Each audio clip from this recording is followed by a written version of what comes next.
এই যে এখানে বাচ্চারা খেলতেছে, নাদিমও আসছে। নাদিম,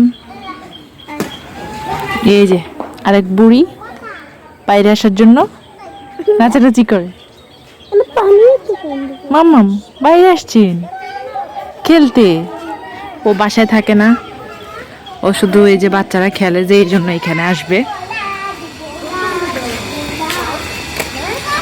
শীতকালে বাচ্চারা খেলতে খেলতে এত শব্দ, চারিদিকে শব্দের জন্য বাসায় থাকা যায় না, তখন বাচ্চারা কান্না করে। যেমন নাদিম, ও ঘুমায় না, মর্নিং শিফটে স্কুলে যায় কিন্তু তারপরে ও ঘুমায় না, ও আসবেই আসবে, খেলবেই খেলবে।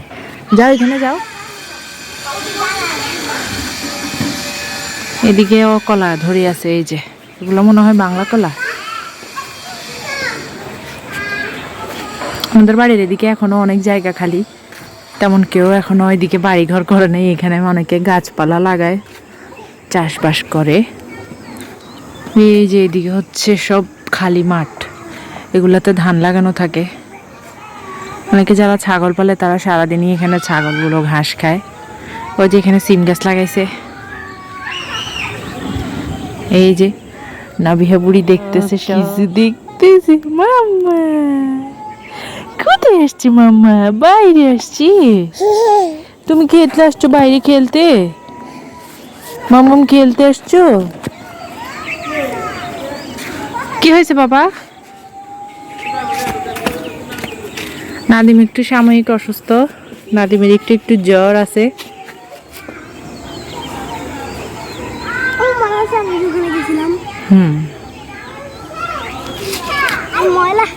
আমাদের বাসা কোনটা দেখাও? ওই যে আমাদের বাসা, ওই যে টাঙ্কিওয়ালা, এটা আমাদের বাসা। এই গাছগুলো আমাদের।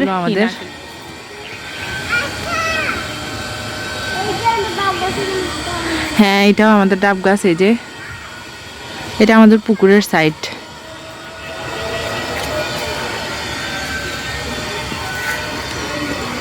হয়েছে বাবা, আর যাইও না,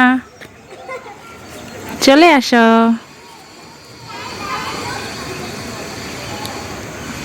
দুইজনকে নিয়ে বের হইতে হয় বিকালবেলা একটু। এই টাইমে একটু মানুষ থাকে না, তো এই জন্য 3:30 দিকে আমি ওদেরকে নিয়ে একটু বাইরে আসি। কারণ এরপরে হচ্ছে দোকান খুলে ফেলে, আমাদের এদিকে একটা দোকান আছে, তো দোকান খুলে ফেললে পরে এখানে অনেক মানুষ হয়, এই জন্য আর বাইরে আসা হয় না। তো বাচ্চা মানুষ তো বাসায় কতক্ষণ বন্দি থাকে, এই জন্য একটু বাইরে নিয়ে আসতে হয়। সবাই ভালো থাকবেন আর আমাদের জন্য দোয়া করবেন। ভিডিওটি ভালো লাগলে অবশ্যই ফলো করবেন। আল্লাহ হাফেজ।